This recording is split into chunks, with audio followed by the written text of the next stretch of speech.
Good morning. Welcome back to Morning Coffee. I'm your host, Mark Iorio, and today we have a special guest, CEO of Clinical Trial Media is Cara Brant. Cara is zooming in from Hauppauge, Long Island. I hope I said that right. Hauppauge, right? You got it. Yeah. Cara, great to see you. Great to have you on, and timely, really timely, talking about clinical trials and what's going on, and a little bit of, we're right in this pandemic, and I don't know that people quite understand what happens with clinical trials and what the process is and the phases of clinical trials, but Clinical Trial Media is a company that you founded, and I want you to tell us a little bit about that first, and then we'll kind of get into what's going on right now with some of the clinical trials that are going on with antivirals and then vaccines. Sure. Good morning. Thanks for having me. Oh, you're welcome. So Clinical Trial Media, we're a company that specializes in matching patients with clinical trials that they are eligible for. Mm-hmm. And in my career, I've been doing this now for about 20 years. I've worked on thousands of studies. Most people don't realize how much clinical research is going on all the time, mm-hmm. Throughout the United States, throughout the world.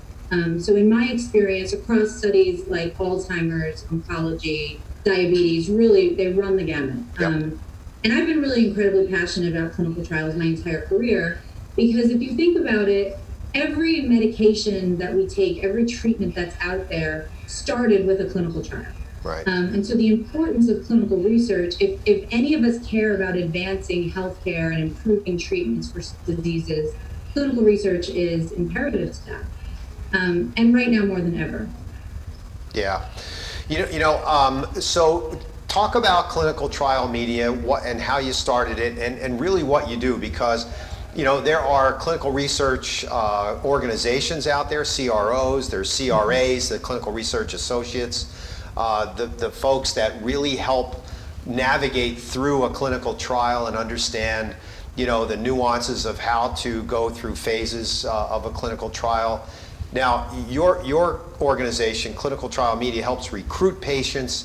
Tell us about that, because I don't believe that people understand out there how difficult that is to do, and you guys do it really well.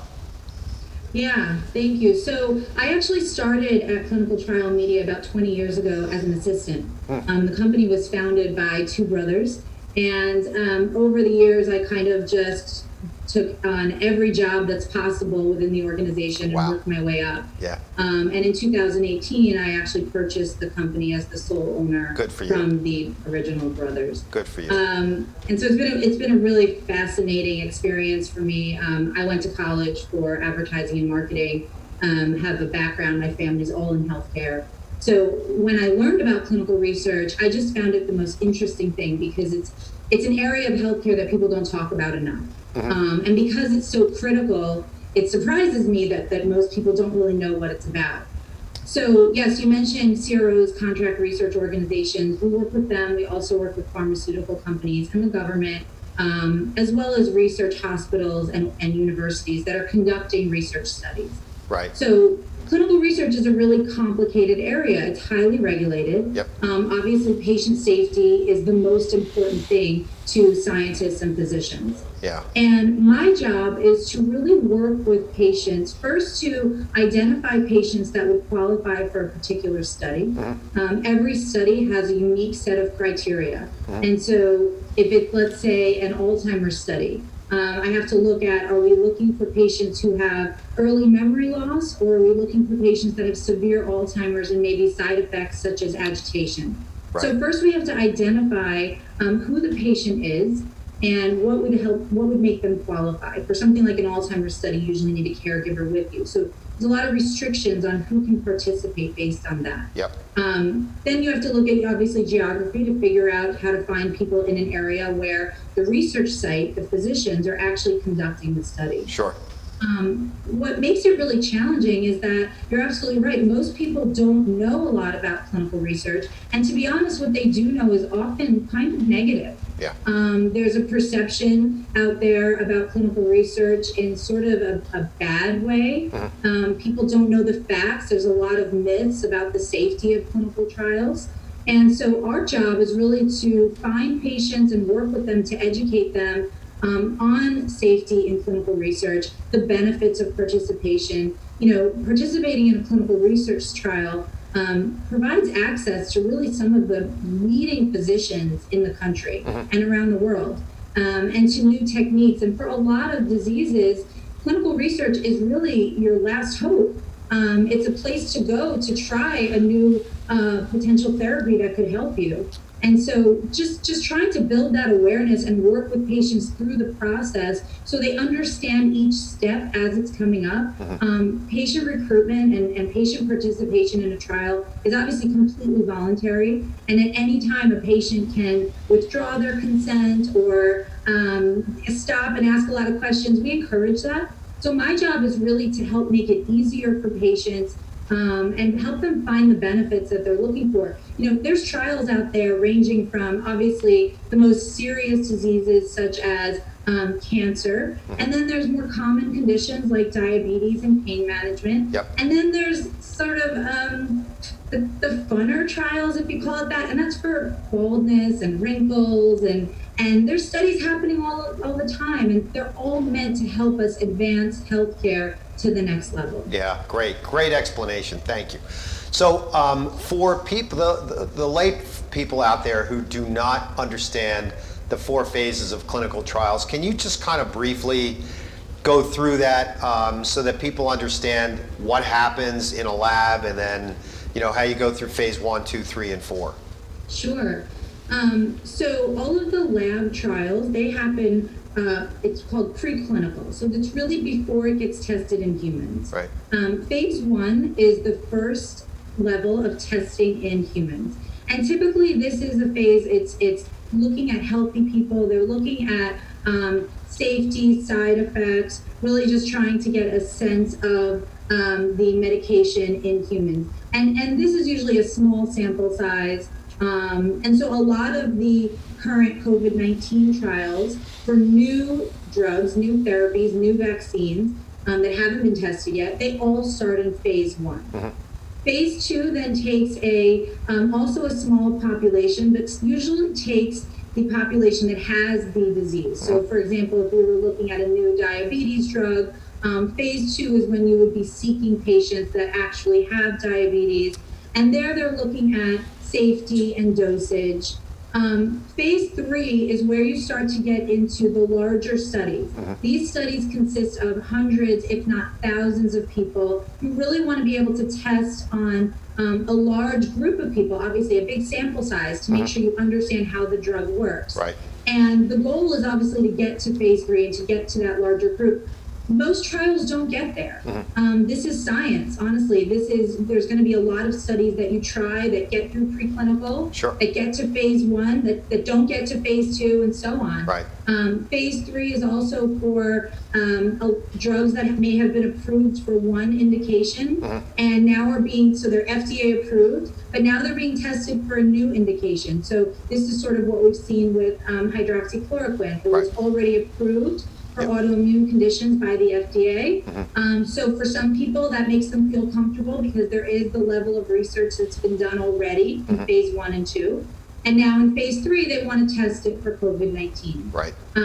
So those are typically the phases. When you get to phase 3, that's really promising for a new medication, a new treatment. We're certainly not at phase 3 for new treatments or a vaccine for COVID-19, but we are in phase 3 for other indications, drugs that have already been approved and now being tested. Yeah, and then the last step is commercialization, right? Where they get the drug out to the market and start to market it and sell it through distribution and et cetera, through healthcare Right, professionals. and there's still a lot of testing there. Then that goes into phase 4, which is really real world testing. So that's real use. So as people are actually getting prescribed this medication and it's been approved by the FDA, there's still research going on into how that's having an effect on the larger population. So this is such a highly regulated area, and that's why I get so passionate about it, and I want people to understand, because a lot of the misinformation that goes out, I think is wrong, and I've seen it myself. I've had people contacting me and saying how grateful they are to have participated in a clinical study. Absolutely, Cara, that's great. What is COVID-19clinicaltrial.com? Why did you build that? Yeah, so we built this website really to be a resource of everything related to clinical research on COVID-19. Early in March, as the virus was really starting to spread in the United States and people were starting to talk about it more and more on social media, I was seeing in my own social networks, people were getting frustrated with the concept that a vaccine was going to take so long. People were angry. They didn't understand. Why can't we just have a vaccine? Why can't we come up with the cure right away? A lot of false expectations being set about how quickly things could get back to normal with the vaccine. And I found it to be scaring people, frankly. And I really wanted people to understand how inspiring it is to be a part of the clinical research community right now and see how all of these companies are joining forces to go out there. I'm talking to scientists and physicians every day that are in this fight. And I really wanted to help make sense of it. I mean, my whole career has been in clinical research, and there's hundreds of studies going on right now. Many of them are not yet recruiting patients. And I just thought that we needed a centralized resource that could really explain this to people in a way that was easy to understand, kind of taking the interesting points of trials, some of the fascinating stuff that's going on out there using technology and already approved medications, and working with countries around the world to share our data. I really wanted to give that hope through information.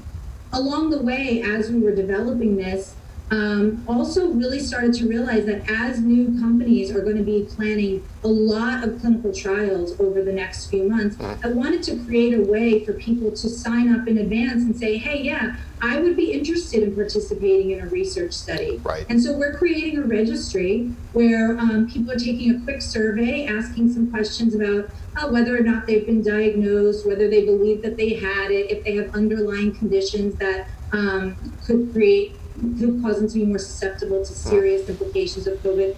But really, all of that is meant to build this registry so as new trials come up, we can match people with those trials. And that's just a public service that my company is doing as a way to try to give back. That's awesome. That's wonderful.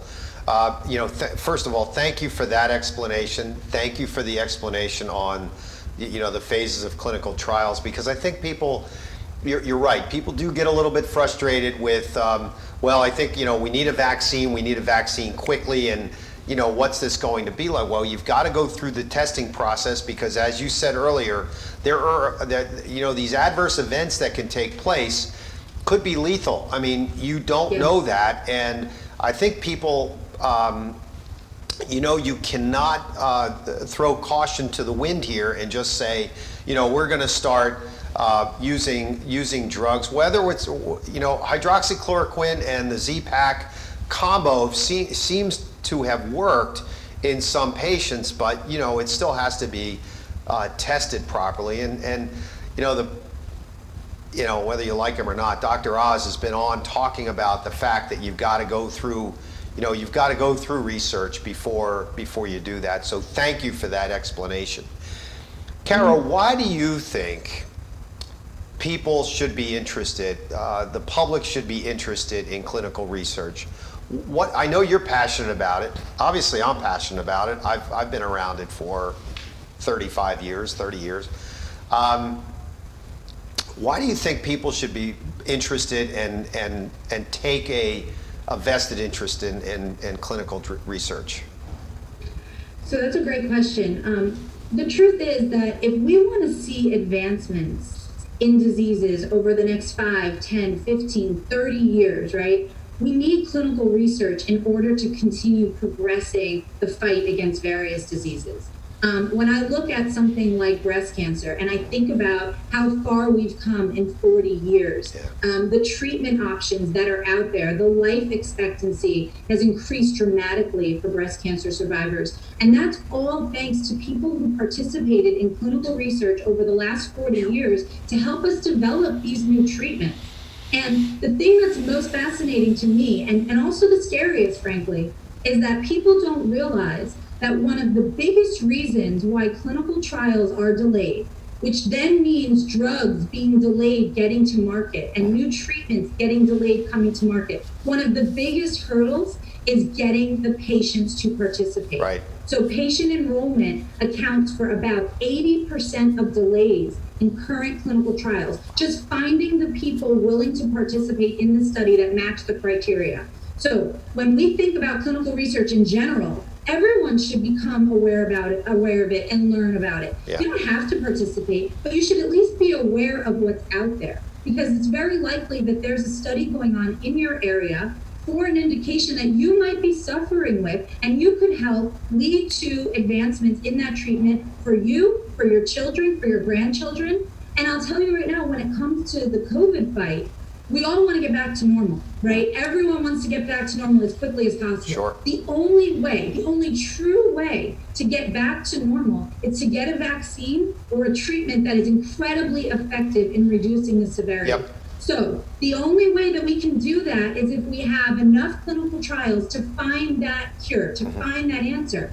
And people who are sitting at home that want to help, that don't know how, that are sitting there saying, how can I make this all move along quickly so we can all get back to work? You can help. You can help by considering participation. Yep. There's going to be trials coming up over the next few months that are going to be seeking all kinds of people that are healthy, people that have been diagnosed, people that have been diagnosed but have some other condition as well, like RA or heart disease. There's going to be hundreds of studies. The faster that people can enroll in those studies, the faster that we can get those trials done and establish what is the vaccine here. And that's why these doctors give us such a long range, because we don't know. But my job is to find those patients and match them with the trials. And people at home, if you're watching, you can help. Yeah, you know what I want to do? I want you to talk about some of the myths and how to overcome those things, because a lot of times people say, well, you know, I don't want to get involved in a clinical trial because I feel like I'm a guinea pig, and I don't want to feel like you know, I'm a science experiment. So talk about that for a moment, please. Sure. I mean, first of all, you know, there's people out there that every medication that you may have ever taken in your life was originally tested on someone. Those people are heroes. Those people are willing to put themselves into a trial for the betterment of everyone. And the truth is that the expert care that you get in these trials, first of all, you get access to educational facilities, universities, top leading physicians in their fields that many of us don't have access to normally. Right. And so the care that you get, I mean, I work every day with the investigators, so the principal investigators who are the lead doctors on these studies, the nurses, the study coordinators. Their commitment and level of care for patients is unrivaled. You can ask them questions any time of day. They are there for you. The process itself is fully explained to people. Everything that could possibly come up in a trial is worked through with you. But in terms of adverse events and side effects, everyone has a different reaction to medication, whether you're in a trial or not, right? Whether you start taking a new medication for psoriasis, it can have an impact on you. At least in a clinical setting, you have access to physicians and expert medical care that are there for your safety. So when you actually look about the thousands and hundreds of thousands of people that are participating in research every single day, the number of severe adverse events are actually very small. The other piece of it is that these people care so much about what they're doing. These scientists truly, they have a commitment to help us in the fight against various diseases. And that's their job. That's what they're meant to do. So I really just encourage people to educate themselves and learn more about clinical research and what's involved. And all you have to do is see an ad, you see the phone number, call, ask a lot of questions. No, you don't have to participate, but the more that you can be exposed, you might one day say, hey, I've been having these migraines and suffering for years and nothing has worked. Let me go be part of this trial and see if that helps. Yeah, exactly.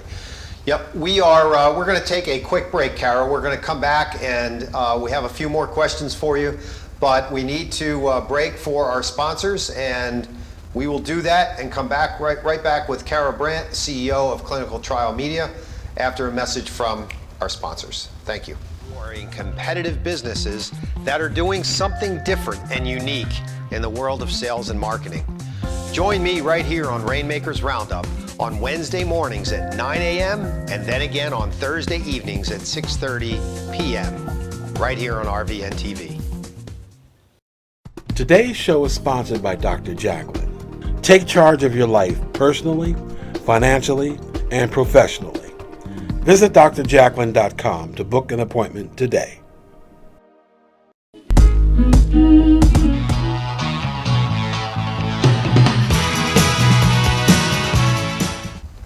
Welcome back to Morning Coffee. I'm your host, Mark Iorio. I'm with Cara Brant. Cara is the CEO of Clinical Trial Media. And we've got time for one last question. How can people help in the search for COVID-19 vaccine or treatment? You talked a little bit about that, but let's talk about how they can, sign up for studies and how they get in touch with you at Clinical Trial Media. Great. Yeah. So there's going to be, as I mentioned, there's going to be a lot of trials coming up over the next couple of months, hundreds and hundreds of studies across the United States, across the world. And so I would encourage people to sign up on our website, covid19clinicaltrial.com. Okay. You can register both for our newsletter and also take the survey that has a couple of quick questions. When there are trials that are launched in your area, we will reach out to you via email, via phone call, text. We'll let you know about the study, and we'll give you some basic information about what the study requirements are, what they might be offering. And at that point, you can make a decision if you want to pursue some more information and consider volunteering, or if it's not right for you. But I really encourage you to visit our website, sign up, just so that you can stay in the know and really help us in this fight. Awesome. You've been terrific. What a source of knowledge and information. Thank you so much for joining us this morning on Morning Coffee. Cara Brant, CEO of Clinical Trial Media. Thank you, ladies and gentlemen, for watching us right here on Morning Coffee. We'll see you next Wednesday. Have a wonderful and safe week, everyone. Stay healthy. Do the things you're supposed to do out there. We'll see you next week on Morning Coffee.